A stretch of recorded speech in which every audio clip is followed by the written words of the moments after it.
ফুলকপির দাম কমে গেল। হে আসসালামু আলাইকুম বন্ধুরা, কেমন আছেন? আজকে ছোট্ট একটা মিনি ব্লগ আপনাদের সঙ্গে শেয়ার করব। তো এই যে বাজারটা আপনারা এখন দেখছেন, এটা আমাদের এখানে সোসাইটির হাট বলা হয়। এই জায়গাটার নাম হচ্ছে সোসাইটি।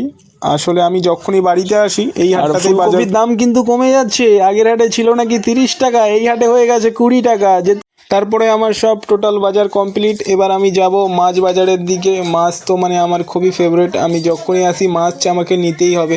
মানে আপনারা বুঝতেই পারছেন, বাঙালি মানেই মাছ। আমি তো একদম দেশি বাঙালি, খাঁটি বাঙালি যাকে বলা হয়। আজকে নিয়ে নিয়েছিলাম এই যে, এটা লাইলেন টেকার মাছ বলা হয়। আপনারা যখন এই মাছটা কিনবেন, অবশ্যই যেখানে কিনবেন ওখান থেকেই কেটে নিয়ে যাবেন, নাহলে বাড়িতে কি হয়, খুবই সমস্যা হয়, বড় বড় কাঁটা তো।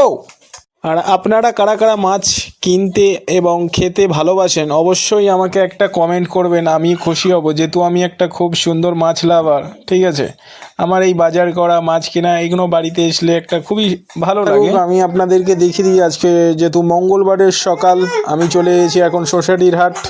আপনাদেরকে অবশ্যই একবার ঘুরে দেখিয়ে দিই যে মঙ্গলবারের সকালটা কেমন হাট বাজারটা যাচ্ছে। দেখুন, এদিকে সব মাছ নিয়ে কমপ্লিট। এবার আমাকে যেতে হবে বাড়ির দিকে।